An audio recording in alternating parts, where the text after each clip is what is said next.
On her birthday, she only had $2 and a broken heart, not knowing a Korean Mafia boss would walk into her diner and change her life forever. Kate Morrison's birthday started the way the last five had ended, alone, broke, and trying not to cry during the breakfast rush at Rosie's Diner. She was wiping down table 7 for the third time, stretching out the task because it meant she didn't have to face the reality waiting in her apron pocket. 2 crumpled dollar bills and 73 cents in change. 26 years old today, and she had exactly 2.73s to her name. "Order up, Kate," Jimmy's voice cracked through her thoughts. She grabbed the plates, 2 stacks of pancakes, extra syrup, and delivered them with the smile she perfected over 8 years of service work. The kind that said, "I'm fine, everything's fine, please tip well because my electricity got shut off yesterday." The morning crowd thinned around 10. Kate's coworker, Destiny, cornered her by the coffee station. "Girl, why didn't you tell me it was your birthday? I would have brought something." "It's not a big deal," Kate lied, refilling the sugar dispensers with hands that shook slightly from skipping dinner last night and breakfast this morning. The $2 in her pocket were earmarked for the bus fare she'd need for her second job tonight, cleaning offices downtown until 2 a.m. "The hell, it's not a big deal. You're 26. That's like a real adult birthday." Destiny pulled out her phone. Let me at least post something on." "Don't." Kate's voice came out sharper than intended. "Please, I just want to get through today like any other day." Because acknowledging it was her birthday meant acknowledging that her mother hadn't called, that her father, wherever he was, wouldn't remember, that her ex-boyfriend, Travis, had her blocked on everything after she'd refused to loan him money she didn't have, that every friend from college had moved on to careers and relationships in lives that didn't include struggling to afford ramen. The lunch rush started early. Kate moved through it on autopilot, taking orders, delivering food, clearing tables, smiling until her face ached. A businessman left her 50 cents on a $40 check. A woman asked for her manager because Kate had brought Coke instead of Diet Coke, even though the woman had definitely said regular. A teenager called her ma'am in that way that made 26 feel ancient. At 2:47 p.m., Kate was in the bathroom, leaning against the sink, trying to breathe through the anxiety that had been building all day. Her reflection looked exhausted. Dark circles under brown eyes, hair scraped back into a bun that had started neat 8 hours ago. The cheap polyester uniform that made her look washed out. Her phone buzzed. A text from her landlord. "Rent was due yesterday. Pay by Friday or start packing." Kate's rent was $950 for a studio in South Central that had roaches and a broken heater. She had $2.73. Her next paycheck wasn't for 5 days, and even then it would barely cover rent, much less the overdue electric bill or the phone bill or the credit card she'd maxed buying groceries last month. She allowed herself exactly 30 seconds to cry. Then she splashed cold water on her face, fixed her smile, and went back to work, because breaking down was a luxury she couldn't afford. At 3:15 p.m., everything changed. Kate was refilling ketchup bottles when the door chimed. She glanced up automatically and forgot how to breathe. The man who walked in looked like he'd stepped out of a different dimension. 6 feet tall, Korean, probably late 20s, with the kind of face that should be on billboards. Sharp jawline, intense dark eyes, black hair styled in that effortlessly perfect way that probably took 30 minutes. He wore a charcoal suit that screamed money, a crisp white shirt open at the collar, and moved with the coiled grace of someone who knew exactly how dangerous he was. Behind him came 3 other men, all Korean, all in suits, all scanning the diner like Secret Service agents. The lunch crowd went quiet. Even Rosie, who'd run this place for 30 years and feared nothing, straightened up behind the register. "Welcome to Rosie's," Kate heard herself say, grabbing menus on autopilot. "Booth or table?" The man's eyes found hers, and Kate felt the impact like a physical thing. He smiled, not the polite customer smile, but something genuine that transformed his severe features into something almost boyish. "Booth, please. Somewhere quiet." His English was perfect, barely accented. Kate led them to the corner booth, hyper-aware of his presence behind her. She could feel his gaze on her back, heavy and assessing. When she turned to hand out menus, she caught him studying her face with an intensity that made her pulse race. "I'm Kate. I'll be your server today. Can I start you with drinks?" "Coffee. Black."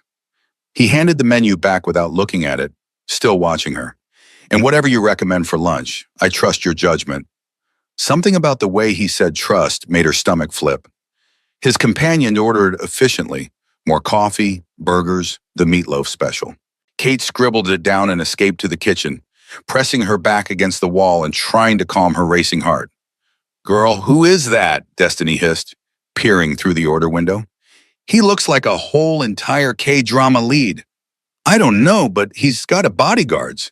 Nobody has bodyguards in South Central unless they're very important or very dangerous. Or both, Destiny said, eyes wide. You better get a good tip from Mr. Handsome. Work that smile. Kate delivered their food trying to maintain professional distance, but the man, she still didn't know his name, kept pulling her into conversation.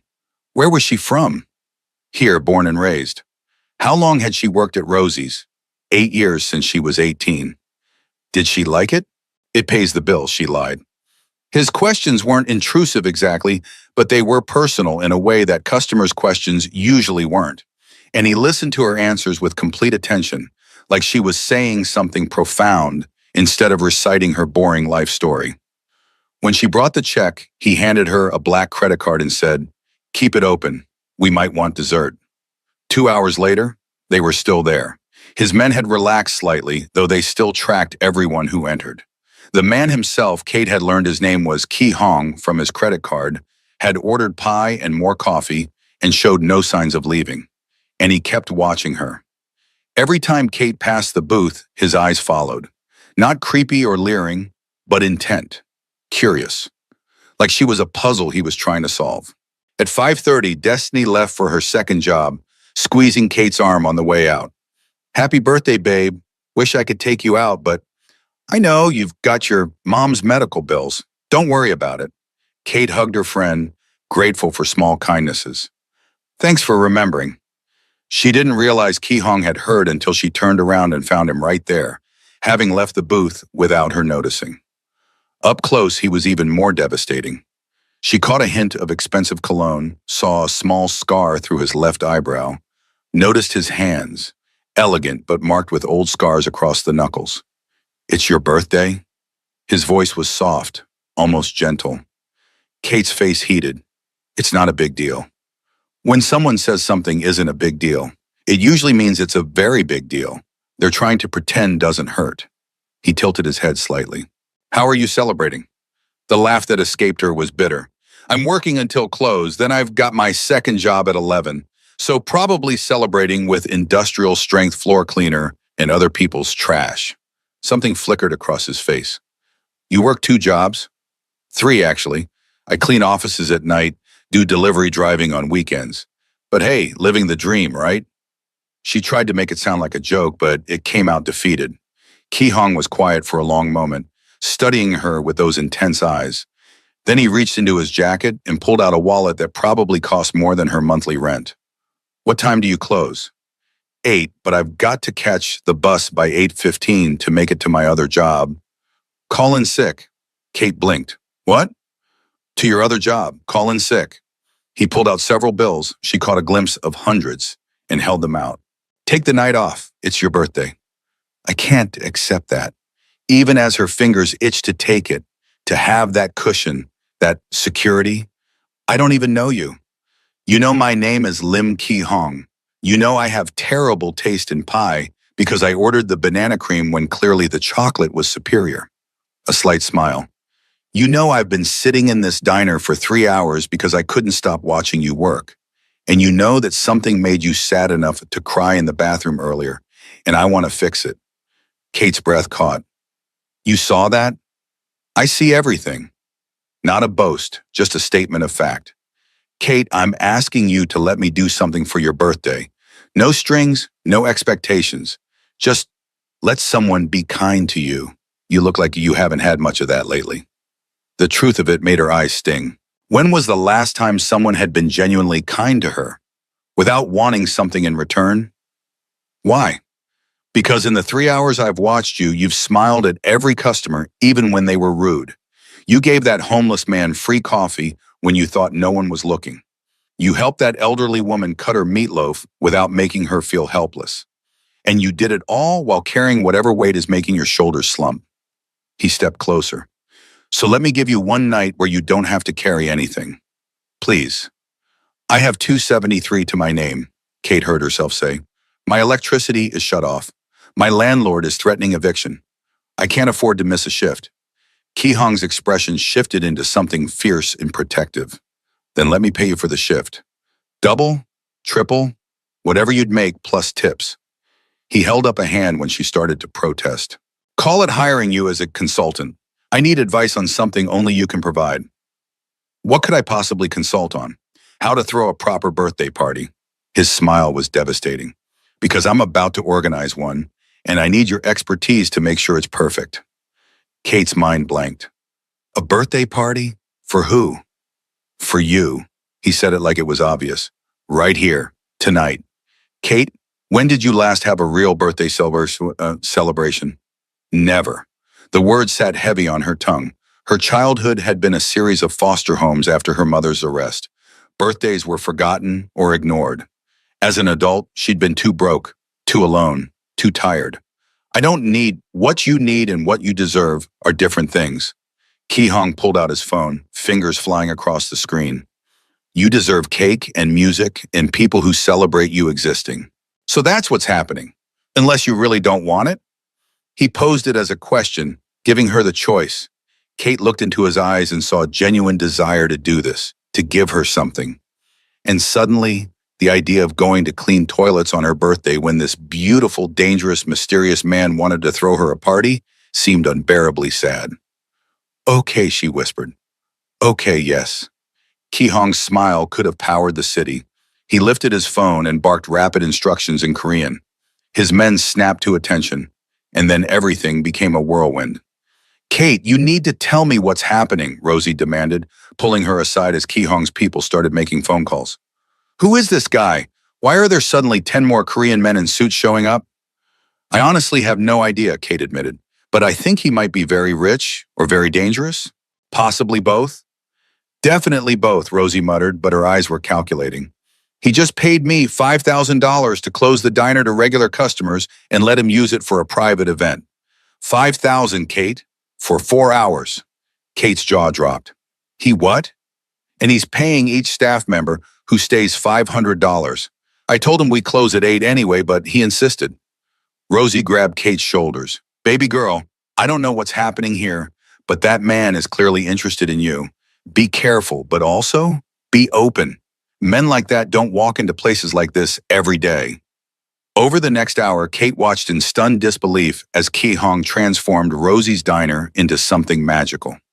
Florists arrived with arrangements of red roses and white lilies. A catering company brought in champagne and fancy appetizers. A DJ started setting up equipment in the corner. Someone hung string lights that made the whole space glow warm and golden. How is this even possible? Kate asked as Ki Hong directed operations like a general commanding troops. It's been an hour. You can't plan a party in an hour. You can when you have unlimited resources and highly motivated people. He turned to her, and his expression softened. But we're missing the most important element. The guest of honor needs a dress. I have a dress at home, no time, and respectfully, you deserve something new. Something that makes you feel beautiful. He gestured to one of his men who produced a garment bag Kate hadn't noticed.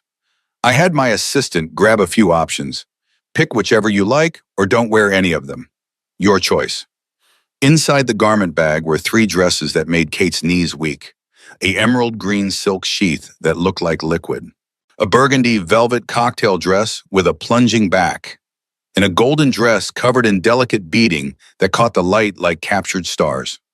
These probably cost more than I make in 6 months, Kate breathed, fingers hovering over the gold dress, afraid to touch it.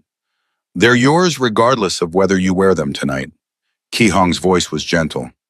But I think the gold one would be stunning on you. It matches the warm undertones in your skin. Kate looked up sharply. You know about undertones? I know about a lot of things. He smiled. Go, get ready. Your party starts in 30 minutes. The diner's single bathroom became a makeshift dressing room. Kate changed into the gold dress with shaking hands, barely believing the woman in the mirror was her. The dress fit perfectly, hugging curves she usually hid under baggy uniforms. The beading caught every movement, making her shimmer. She let her hair down from its bun, natural curls falling past her shoulders in a way she usually couldn't afford the time or products to maintain. Her makeup was minimal, just mascara and lip gloss from the emergency kit in her purse. But somehow she glowed. When she emerged, the diner had fully transformed. The lights were dimmed, candles flickering on every surface. Music played low and sultry, and at least 40 people filled the space.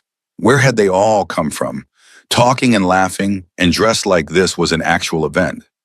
Ki-hong stood near the counter in conversation with an older Korean man. But the moment Kate appeared, his attention snapped to her. His expression did something complicated. Heat and appreciation and something almost vulnerable. He crossed to her in 3 strides. Kate, her name in his mouth sounded like a prayer. You look incredible.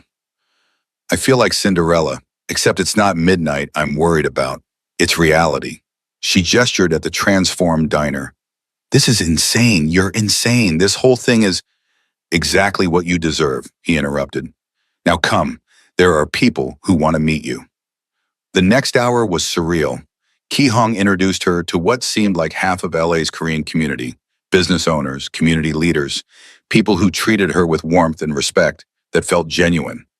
They wished her happy birthday in English and Korean, pressed small gifts into her hands, asked about her life with actual interest. Who are all these people? Kate whispered to Ki-hong during a brief lull. Friends, associates, people I called in favors from. He handed her a glass of champagne. People who understand that when I ask them to come celebrate someone, they come. That's a lot of influence. I have a lot of influence. Not bragging, just fact. Kate, I should be honest with you about who I am. What I do. You're not an import-export businessman, are you? His laugh was surprised and genuine. No, I'm the head of the Lim family. We control most of the Korean operations in Southern California. What Americans would call the Korean Mafia. Kate should have been shocked, terrified. Instead, pieces clicked into place. The bodyguards, the instant obedience, the unlimited resources. So you're a crime boss. I prefer businessmen with unconventional methods. His eyes searched hers. Does that scare you? It should, Kate admitted. But honestly, after the day I've had, the week I've had, the year I've had, a handsome criminal throwing me a birthday party is somehow the least stressful thing to happen. At least you're honest about what you are.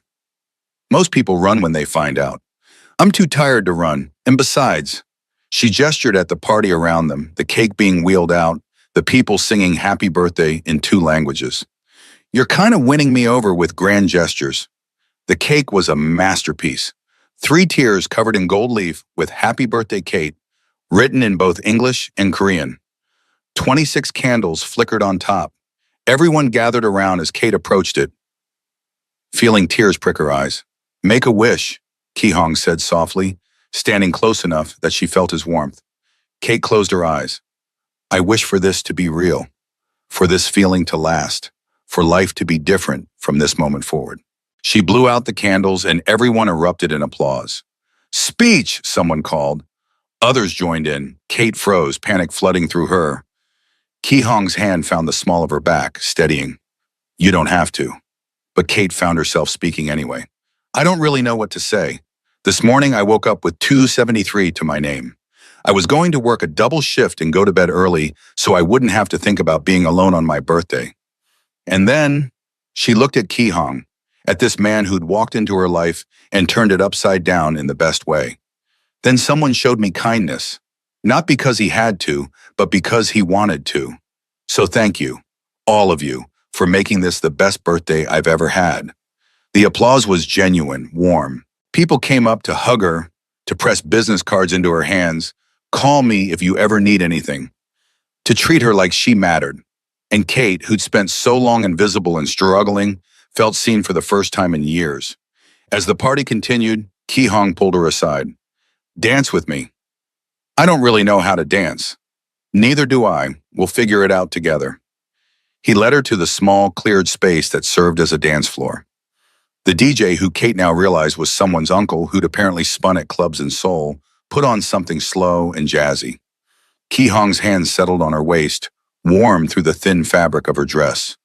Kate's breath caught as he pulled her close, their bodies fitting together like puzzle pieces.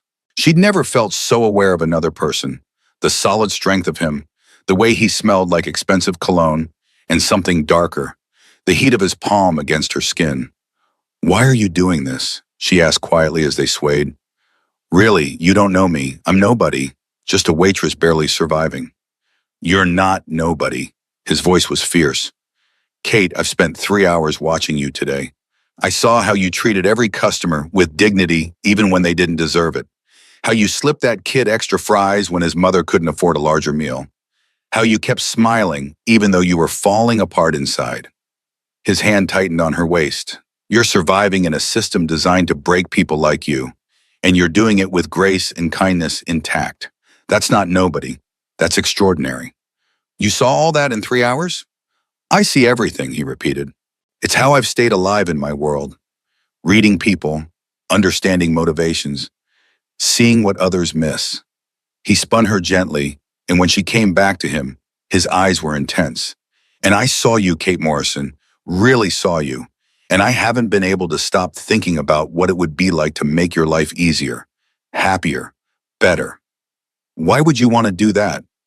"Because the moment you smiled at me, that first real smile, not your customer service face, I felt something I haven't felt in 5 years.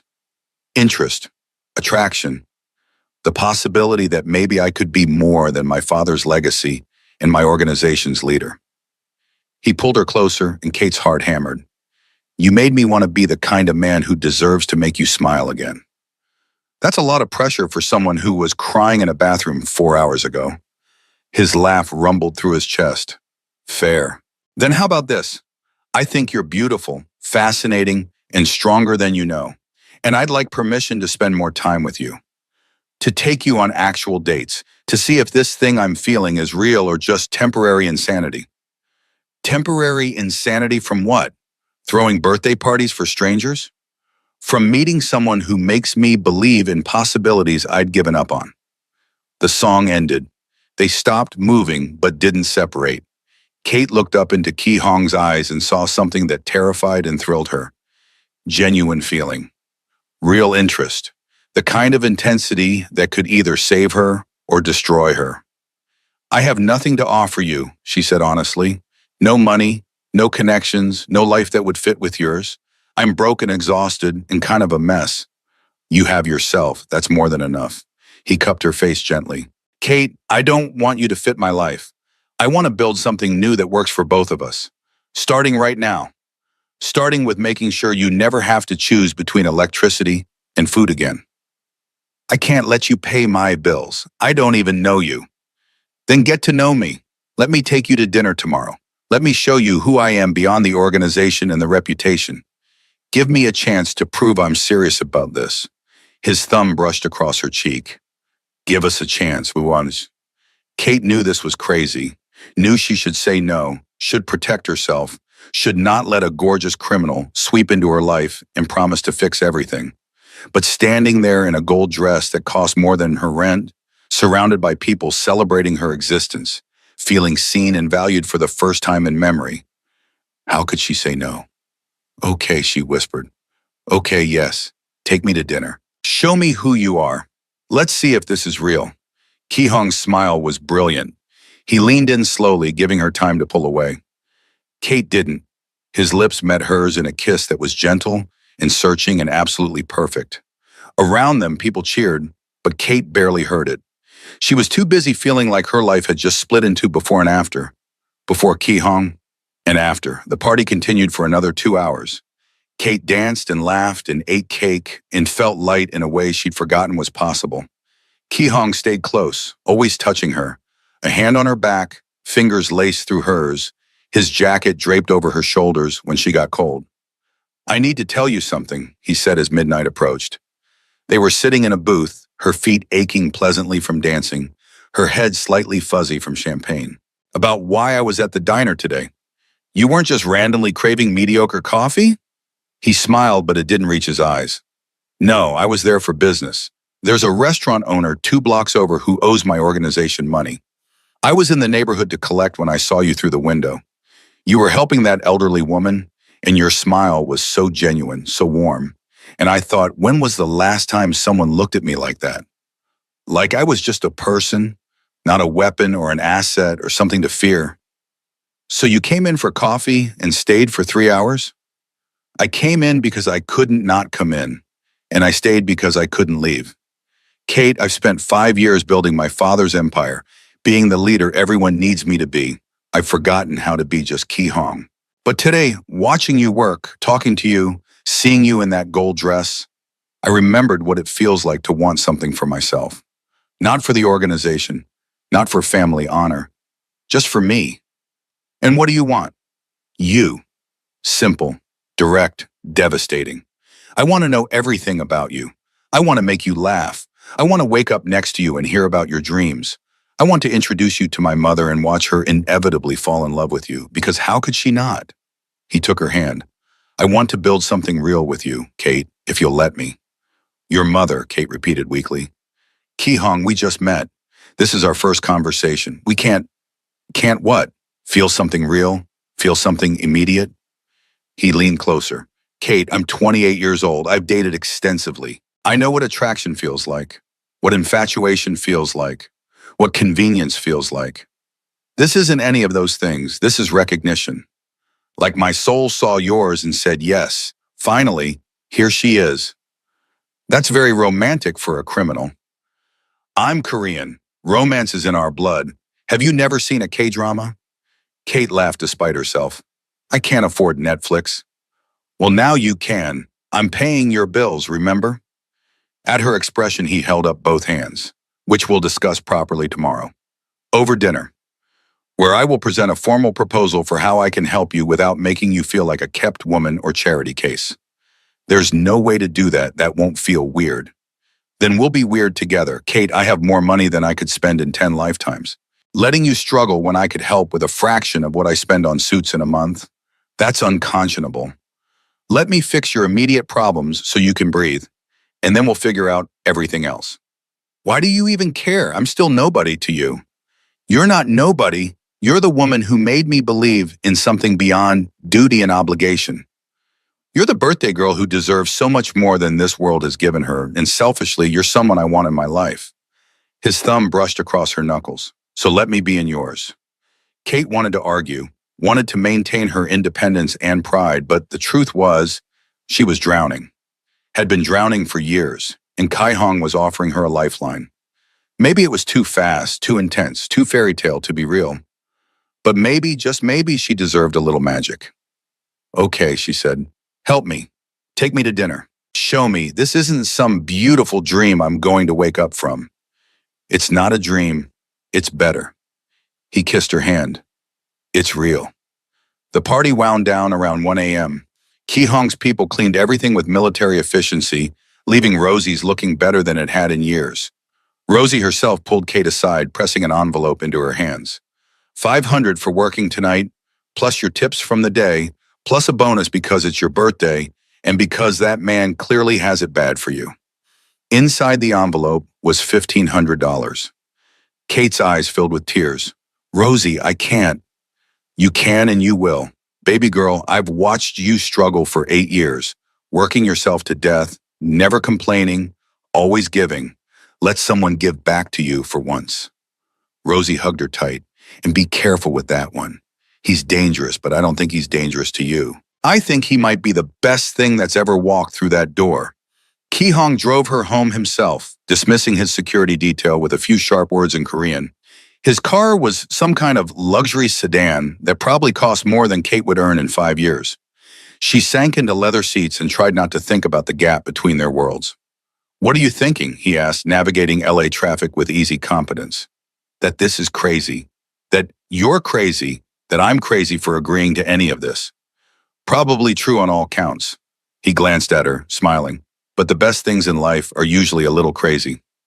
He pulled up outside her building, a rundown complex where half the exterior lights were broken and graffiti covered the walls. Kate saw him take it in, saw something protective flash across his face. How long have you lived here? 3 years? It's not much, but it's mine. Or it will be if I can pay rent by Friday. Ki Hong pulled out his phone, typed rapidly, then looked at her. Your rent is $950, yes? And you're 2 months behind? Kate's face burned. How do you know that? I have resources, and I wanted to understand your situation fully before offering help. He continued before she could be angry. I just paid your landlord 3 months' rent. Current month plus the two you owe, and I've set up automatic payments for the next year. Ki-hong, you can't just, I can, and I did. Consider it a birthday gift. At her expression, his own softened. Kate, please, let me do this. Your electricity will be back on by tomorrow morning. Your phone bill is paid. Your credit cards are cleared. These are tiny amounts of money to me, but they're crushing you. Let me lift that weight. I don't know how to accept this. Say thank you, then let me take you to dinner tomorrow night. That's all I'm asking. Kate looked at this man who'd walked into her life hours ago and turned everything upside down. This dangerous, powerful, surprisingly gentle man who'd seen her struggling and decided to care. Thank you, she whispered, for everything, for seeing me. I'll always see you. He leaned across the console, cupping her face. Can I kiss you goodnight? Kate answered by closing the distance herself. This kiss was different from the one at the party, deeper, more intimate, full of promise. Ki-hong's hand threaded into her hair, gentle but possessive, and Kate felt claimed in the best possible way. When they finally broke apart, both breathing hard, Ki-hong rested his forehead against hers. Tomorrow, 7 p.m. Wear something nice but comfortable. I'm taking you somewhere special. Where? You'll see. He kissed her once more, quick and sweet. Happy birthday, Kate Morrison. Thank you for letting me make it better. Kate floated up to her apartment, clutching the envelope from Rosie and the small gifts from party guests. Inside her studio, she flipped the light switch experimentally and nearly cried when actual light flooded the space. Ki-hong had moved fast. Her phone buzzed. A text from an unknown number. Sleep well.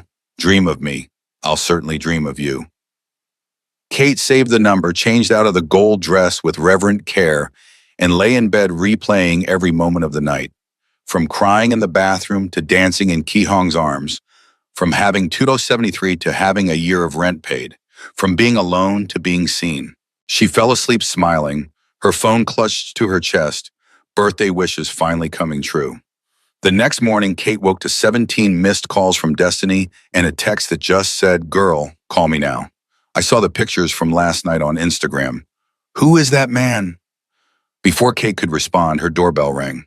She opened it to find a delivery person holding a massive bouquet of red roses in a garment bag. Kate Morrison? That's me. Delivery from Mr. Lim. The person handed over everything and left before Kate could tip them. The card attached to the roses read, "Good morning, beautiful. Looking forward to tonight. The dress is for you to keep.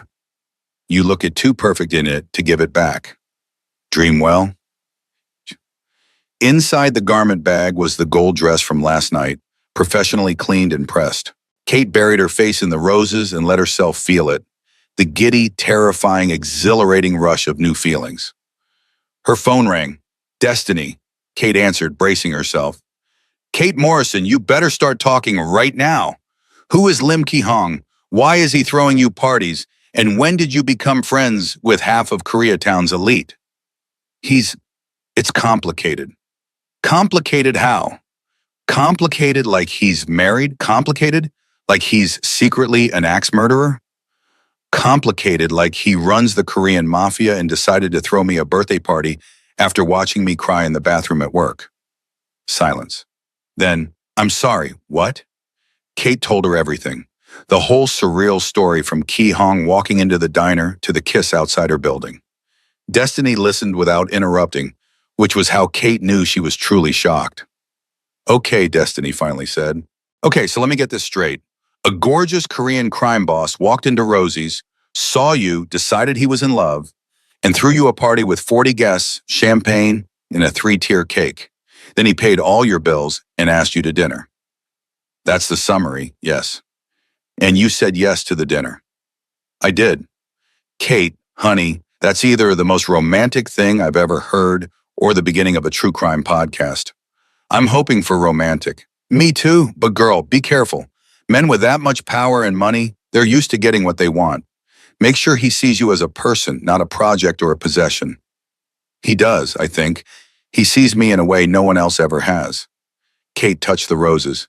Destiny, what if this is real? What if it's not too good to be true? Then hold on to it with both hands. But keep your eyes open, okay? I love you too much to watch you get hurt. They talked for another hour before Destiny had to go to work. Kate spent the day in her apartment, the first day off in months, just processing. She reorganized her tiny space, did laundry without worrying about quarters, ate actual food instead of ramen, and she thought about Ki-hong. At 5 p.m., she started getting ready for dinner. The gold dress felt too fancy, so she chose one of her own dresses, simple black, nothing special, but clean and professional. She took time with her hair and makeup, trying to look like someone who belonged in a crime boss's world. Ki-hong arrived exactly at 7 p.m., wearing dark slacks and a black button-down that made him look devastating. His eyes lit up when she opened the door. "You look beautiful. This dress cost $30 at Target. I don't care what it cost. You wear it like it's couture." He offered his arm. "Ready?" The restaurant he took her to was high-end Korean BBQ, the kind with private rooms and servers who grilled everything tableside. Ki-hong had reserved the best room. Quiet, intimate, with a view of the city lights. "I wanted somewhere we could talk without interruption," he explained, as they settled onto cushions at the low table. "Somewhere I could get to know you properly." "What are you doing? Do you want to know?" "Everything. Start from the beginning. Where did you grow up? What was your childhood like? What are your dreams beyond surviving?" So Kate told him about being born to a teenage mother who struggled with addiction, about bouncing between foster homes after her mom's arrest when Kate was 7, about aging out of the system at 18 with nothing, about community college and big dreams that got deferred when reality hit, about working 3 jobs and still barely making it, about feeling invisible and insignificant and forgotten. Ki-hong listened with complete attention, his expression growing more fierce as she spoke. When she finished, he reached across the table and took both her hands. "You're not invisible. Not to me. Not ever again." His voice was intense. "Kate, everything you have survived, that takes strength most people can't imagine. You did it alone, without support, without resources, and you still have kindness left. That's extraordinary. Or stupid. Sometimes I think if I was smarter, I would have given up and been less miserable. Surviving isn't stupid. It's the bravest thing you can do." He squeezed her hands. "Now let me tell you my story, so you know what you're getting into." Ki-hong's story was different but similarly painful. Born into the organization, raised to lead it. His father was killed when Ki-hong was 23, making him leader too young with too many enemies. He'd spent 5 years consolidating power, eliminating threats, building legitimate businesses to wash the criminal enterprise clean. "I've done things I'm not proud of," he said quietly. "Hurt people, made decisions that kept me up at night. I'm not a good man, Kate. I'm just a man trying to be better than my worst actions. But you are trying, that matters. Does it, or am I just making excuses for being a monster? Monsters don't throw birthday parties for struggling waitresses. Monsters don't sit in diners for 3 hours watching someone work because they can't stop thinking about them. Monsters don't look at me the way you do, like I matter." Ki-hong's expression cracked open. "You do matter. God, Kate, you matter more than anything in my world right now. You make me want to be the man you seem to think I am. Then be him." The food arrived, breaking the intensity. They ate and talked about lighter things.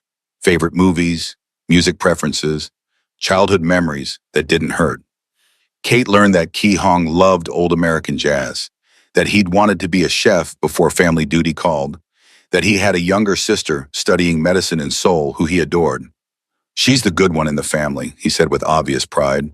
"Smart, compassionate, everything I'm not. She hates what I do but loves me anyway. I'd like to meet her someday. She'd like you. She's always telling me I need someone who sees past the organization to who I actually am." His foot found hers under the table. "I think I've found that someone." After dinner, Ki-hong didn't take her home immediately. Instead, he drove to Griffith Observatory, which was closed to the public but apparently not to him. A security guard let them in with a respectful nod. "How did you arrange this?" Kate asked as they climbed stairs in the dark. I donated a significant amount to their education programs. They're flexible about occasional after-hours visits. The view from the observatory terrace was stunning. All of Los Angeles spread out below them like a carpet of lights. Ki Hong stood behind Kate, arms around her waist, chin resting on her head. I wanted to show you something, he said quietly. This city. From up here, you can see everything. All the neighborhoods, all the different worlds existing side by side. And I wanted you to know that any part of it you want, it's yours. You want to go back to school? I'll pay. Want to start a business? I'll fund it. Want to travel? I'll arrange it. He turned her to face him. I don't want you just surviving anymore, Kate. I want you thriving. Why? We barely know each other. Because I see who you could be without the weight of poverty crushing you. I see the brilliant, capable, extraordinary woman you are when you're not exhausted from working 3 jobs. And I want to give that woman space to bloom. That's a lot of pressure. It's not pressure. It's possibility. He cupped her face. Kate, I'm not asking you to be anyone other than yourself. I'm just asking to remove the barriers preventing you from being the fullest version of yourself. What would you do if money wasn't an object, if you could pursue any dream? Kate had never let herself think about it. Dreams were luxuries she couldn't afford. But standing there with the city spread below and Ki Hong's arms around her, she let herself imagine. I'd go back to school, finish my degree in social work, open a resource center for foster kids aging out of the system, help them the way no one helped me. Then that's what we'll do. Said with absolute certainty, like it was already decided. Ki Hong, you can't just decide that. I can, actually. I have the resources, the connections, the ability to make this happen. And I want to. Not for you, with you as your partner, your supporter. Whatever you need me to be. Why? Kate's voice broke. Why me? Why now? I'm nobody special, nothing exceptional. Stop saying that. His voice turned fierce. You are special. You're exceptional. And the fact that you can't see it breaks my heart. Kate, you've survived things that would have destroyed most people. You've maintained your kindness and compassion despite this world giving you every reason to be bitter.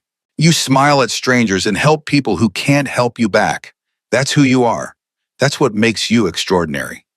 Or maybe just naive. Not naive, good. There's a difference. And Kate, he pressed his forehead to hers. I've spent 5 years surrounded by people who want something from me. Power, money, protection, status. You're the first person who looked at me and just saw a man. Who let me be Ki Hong instead of Boss Lim. That's priceless. You're priceless.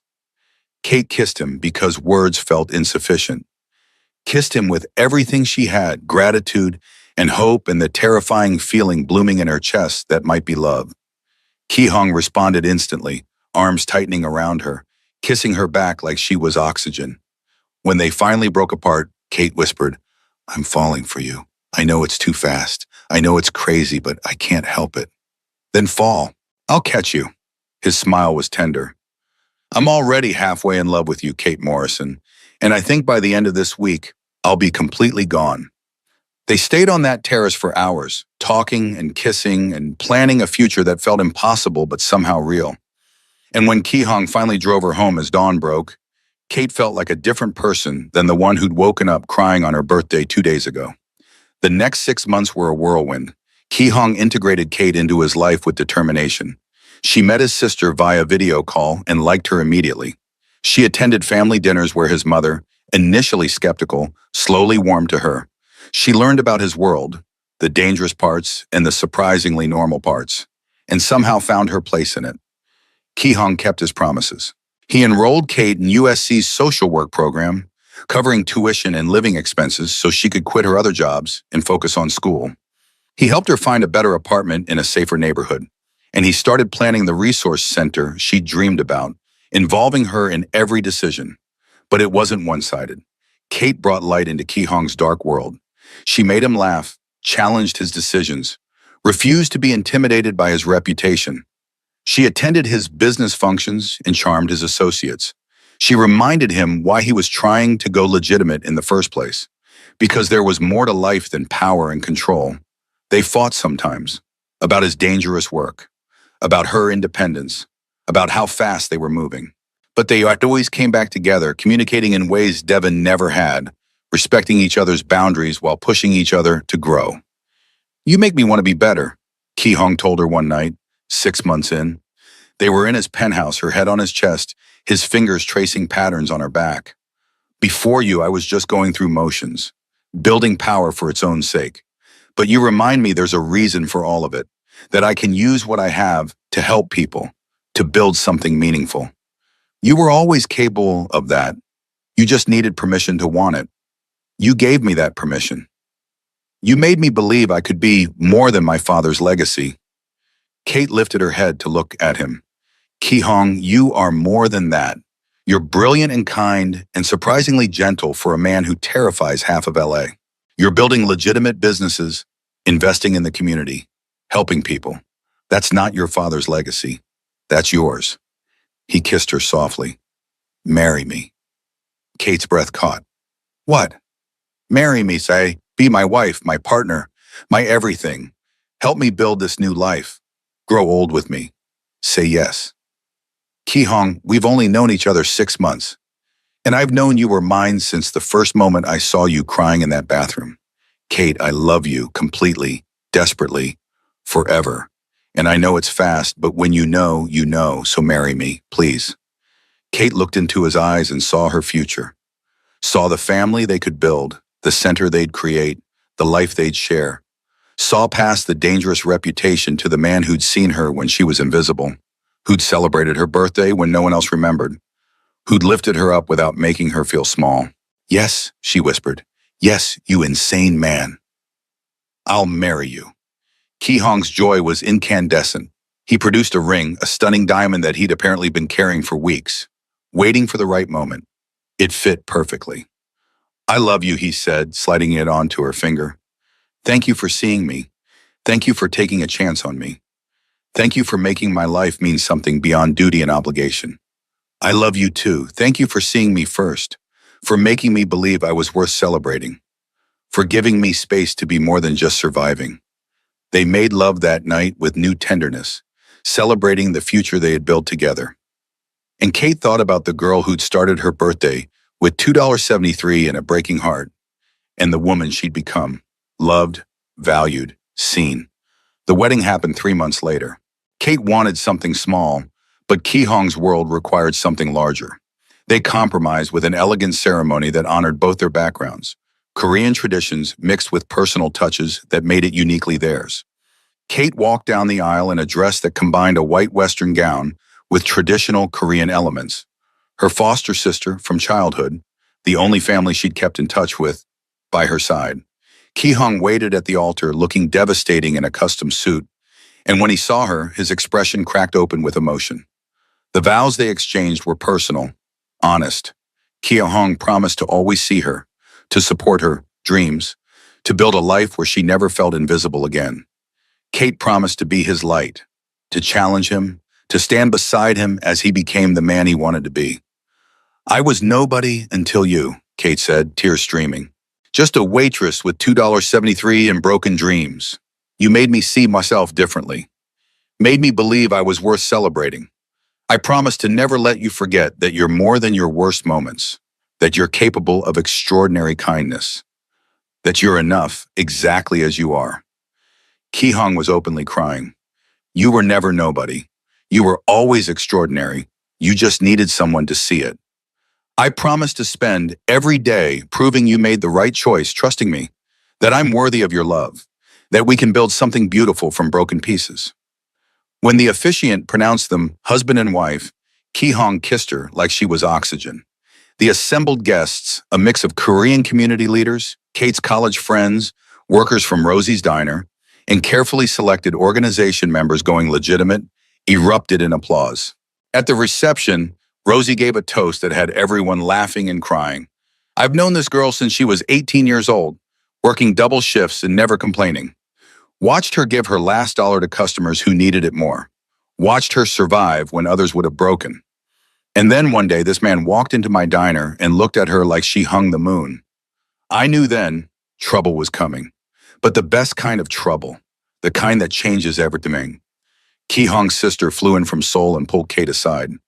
My brother was lost before you, going through motions, building power because he didn't know what else to do. You gave him purpose, gave him love. Thank you for seeing the man he is behind everything else. Thank you for raising such a good man, Kate replied, for loving him enough to call him on his bullshit. They danced until 3 a.m. Ki Hong insisted on recreating their first dance from the birthday party, the DJ playing the same jazz song. Kate pressed close to her husband, and marveled at how far they'd come. What are you thinking? Ki Hong murmured against her hair. About champagne dying on marble. About having $2.73. About crying in a bathroom and thinking my life was over. She looked up at him. About how the worst day of my life led to the best. I think about that too. About walking into Rosie's for business and finding my entire future waiting tables in a polyester uniform. His arms tightened around her. Best decision I ever made, following that impulse. Best birthday I ever had. Just wait for this one. I've already started planning. Kate laughed. You're going to throw me a party every year for the rest of our lives, aren't you? Obviously, you deserve to be celebrated. Every single year, for the rest of our lives.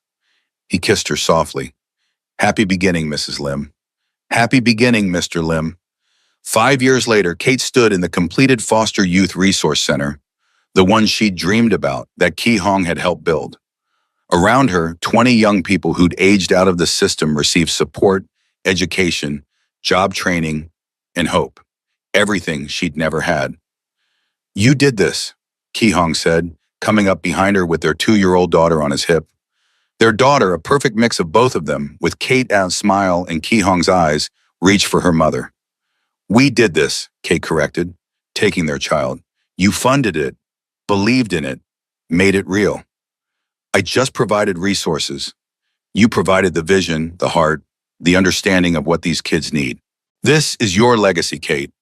Kate looked around at the center, at the young people finding hope, at the staff she'd trained, at the programs changing lives.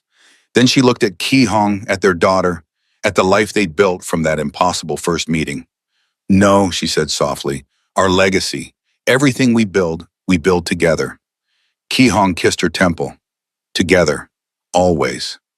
That night, after putting their daughter to bed, Kate found an old photo from her birthday party, the first one 7 years ago. She barely recognized herself in the gold dress, eyes wide with wonder, Ki Hong's arm around her waist. Look what I found, she showed Ki Hong. He studied it, smiling. You were so scared that night, terrified I was some kind of fever dream you'd wake up from. I was right to be scared. You changed everything. We changed everything. Together. He pulled her close. Best $2.73 you ever spent. Kate laughed. I didn't spend it. I still have it. Framed in my office. A reminder of where I started. And look where you are now, Dr. Kate Lim, running the most successful foster youth program in California. Mother, wife, absolute badass. Don't forget former Waitress with dreams too big for her reality. Your reality just needed to catch up with your dreams. I'm glad I could help with that. He kissed her softly. Thank you for letting me, for trusting me, for building this impossible, beautiful life with me. Kate kissed him back, tasting their shared history. The birthday party that started everything. The fights and makeups, the wedding that joined their worlds, the daughter sleeping down the hall, the center they'd built, the future still unfolding. Thank you for walking into Rosie's Diner 7 years ago, for seeing me when I was invisible, for making me believe I was worth celebrating, for loving me when I had nothing to offer but myself. You had everything to offer. You just couldn't see it yet. Ki Hong pulled her toward their bedroom, that familiar heat in his eyes. Now come here, Mrs. Lim. It's almost midnight, which means in a few minutes it'll be your birthday again. And I have plans. Kate went willingly, laughing, because this was her life now, not struggling, not surviving, but thriving, building something meaningful with a man who saw her, who celebrated her, who'd walked into her life when she had $2.73 and changed everything. The poor black waitress and the Korean Mafia boss. An impossible love story that became the most real thing either of them had ever known.